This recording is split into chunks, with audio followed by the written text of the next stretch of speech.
Hello, welcome back to my channel. If you're new here, my name's Charity. I am 18 and I just had a little girl that was born 6 weeks ago. This is going to be my labor and delivery story. It was crazy and emotional, and if you would like to hear how my experience went, please continue with the video. So side note, if you hear random grunting or fussing, I am currently feeding Brinley, and she's being breastfed, so she's right here. But anyways, let's get on with the video. Brinley was born October 21st, but I went into labor on October 20th. And so what happened is I woke up the morning of October 20th and my hips were hurting really bad and I was feeling very sick, but I didn't think anything of it just because the last month or so was not going good for me. Like, I was pretty miserable. I started having contractions at 32 weeks and had them every 3 minutes for literally like 4 weeks, but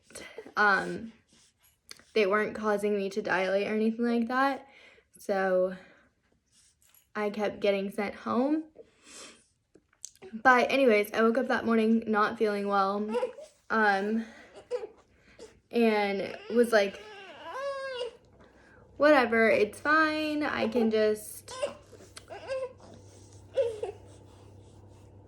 okay, I was like, whatever, it's fine, I can just, like, get on with my day. So I went through my day, you know, not feeling very well, decided to take a warm bath, and then I started to feel a lot better. Anyways, the day went on and my husband and I decided to lay down in bed and watch a movie. And we were watching the movie ended, he got up and he was like, and granted, this is at like 10 o'clock at night. No, it was like 9:30. But he gets up and he goes, you know what, we really need to get some dishes done, so I'm gonna go do some dishes. He walks out and I go to get out of bed to go to the bathroom, and I feel a gush of water. And at first I was thinking, did I pee myself? Like, and then I was like, I don't think I peed. But I still like wasn't sure, so I go to try to get up again and more gushes of water. So at that point I was like, Austin, come here, and he comes back into the room. He's like, what? And I'm like, I don't think you have time to do dishes.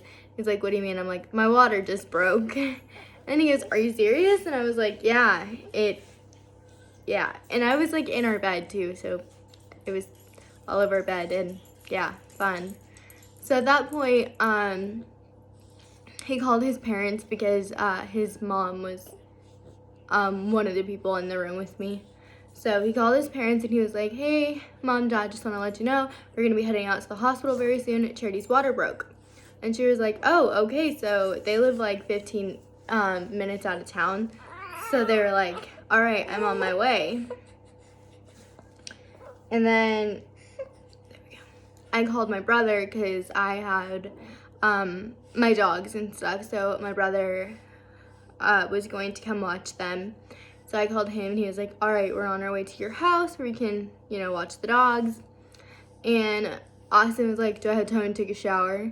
I wasn't having any contractions and I wasn't in pain, so I was like, whatever, take a shower. He took maybe a 5-minute shower, I even got out, and from the time my water broke, from the time we got to the hospital, was only 15 minutes because we already had everything packed because of the preterm labor scares before. So we get in the car, we get to the hospital, and Manny, sorry, my dog is growling at the door. We get to the hospital and they're like, well, are you sure it was your water? And then I was like, I'm sure. And they were like, well, do you mind if we like take a swab to make sure it's amniotic fluid? I was like, sure. And then as like I was going into the room, another big gush of water came out, and it soaked my pants, soaked my underwear, and I had like a panty liner on, and I probably should have put a bigger pad on because I was leaking pretty bad. And they're like, oh, I'm sure we could just collect the sample off of your pants. As soon as they put the little strip on it, it like lit up bright green, which means it's amniotic fluid. They're like, yeah, so we have a baby coming today or tomorrow, depending on how fast things go. It was around 10:15 at this point, and they were like, are you having any contractions? And I was like, I'm not having any at all. And they were like, oh, okay. So they were like, well, we're gonna go call your doctor to see if he wants to start you on Pitocin or anything like that. And I was like, okay, no problem. They called my doctor, and he was like, no, I don't see a need for Pitocin yet. Her body is water broke on its own, and like she's pushing through on its own, so I don't think that is an option right now, maybe later if it continues going. So they encouraged me to walk around the labor and delivery, and at this point Austin's parents got there. So Jen is his mom, and she went walking with me. So at this point we were walking around the labor and delivery, and I finally started having contractions. And we were walking for about 30 minutes, and then we decided to go back into the room, and they encouraged me to bounce on a pregnancy, like an exercise ball. So they brought that in, and they started bouncing on it, and Austin's mom smokes cigarettes. So she was like, okay, sweetie, I'm gonna go out and have a cigarette since nothing's really pushing along. And from the time she left till the time she got back, my contractions kicked up every 2 minutes apart and were so painful that I was just crying the entire time. So at that point, I asked for an epidural, and they were like, the anesthesiologist is gonna take about 30 minutes to get here. And I was like, okay, that's fine. And then at that point, they realized I was having contractions like 2 at a time. So the monitor was like, and then I would have a 2-minute break, and then I have another 2. And the nurse then told me that means that she is not in the correct position. That meant her head was turned towards my hip, and I could not deliver her that way. So we were gonna try everything to get her to change positions. But we were going to try that after the epidural, and we were going to use a peanut ball to do that. And they were pretty positive that they would be able to get her to turn, that it wasn't going to be a big deal. So I wasn't worried. Anesthesiologist gets here, so I asked who I want in the room with me, and I said my husband. And so they were like, all right, we need you to sit like at the end of the table, or the end of the bed, and like hunt your shoulders forward and lean forward. And then so Austin, my husband, got on his knees in front of me and was holding my hand. And they were like, all right, you're gonna feel a very sharp stinging, like a bee sting. So they put that in, and that hurt so bad I screamed. And then they were like, okay, we'll give that just a few seconds. And then they started going in with the actual needle for the epidural. I felt it all. I was screaming the entire time in pain. They were like, we'll just give you more numbing shots. They gave me 3 more shots of numbing, and I could still feel everything. I could feel his fingers touching my back and everything. So I was screaming, and it hurt so bad. He left the needle in my back for 15 minutes attempting to find the bundle of nerves, and he still couldn't find it. And after 15 minutes of me screaming in pain, I finally just told him to stop. And so he took it out, and he was like, all right, relax, you can move around and everything like that. As soon as he took the needle out of my back, like, the pain from that went completely away. I was still having the contractions, but the needle hurt so much worse. Like, him wiggling it in my back hurt so much worse than the contractions, that I would rather have the contractions. And then at that point, he goes, okay, we're gonna try again. And he was like, but we're gonna try it in a different spot. And so I looked at my husband, and at that point I already started crying because I was already like ready for the pain. And so I leaned forward. The first numbing shot still hurt extremely bad and still didn't numb anything. And then he went in with the epidural needle, and within like 3 minutes he was able to find the nerve bundle and insert the catheter and start delivering the medication. So the first one failed. Even though he tried for over 15 minutes to get it to work, it failed. But the second one was successful. And that was so painful. So painful. So after the epidural was inserted, they decided that they were going to check to see how far dilated I was. Oh yeah, and when I first came in, I was 2 centimeters dilated. So when they checked after the epidural, I was 3. And they immediately started getting the peanut ball between my legs and getting me to like change positions very often to try to get her head to turn. And her head finally turned and everything was going good. And then like 3 hours later, she decided to check me again, and I was at a 4. And so now we're going into like the middle of the night, and at 3 in the morning, maybe 4 in the morning, no, it was definitely like 3, she decided that to empty my bladder, because once you have the epidural, your muscles in your bladder doesn't work. So she emptied my bladder with a catheter and went ahead and checked me again, and I was only at like 4.5 centimeters, so I wasn't going very fast. She's like, okay, we'll check again in an hour. So they came back at around 5. It was like 5:30, checked me, and I was already at a 10. So at that point, she was like, all right, we're gonna call your doctor, we're gonna tell him to come, like, and that you're ready to push. And I was like, okay. My doctor showed up about 6 o'clock, and he got everything ready, and I started pushing around 6:30, and I pushed. And the first 30 minutes of me pushing, I didn't feel anything. It's when her head got low enough that the epidural no longer numbed those nerves. It's when it got really painful, and I felt the last 30 minutes of me pushing. In total, I pushed for around an hour and 7 minutes. She was born at 7:37 in the morning, and she was 5 pounds 14 ounces and 18 3/4 of an inch long.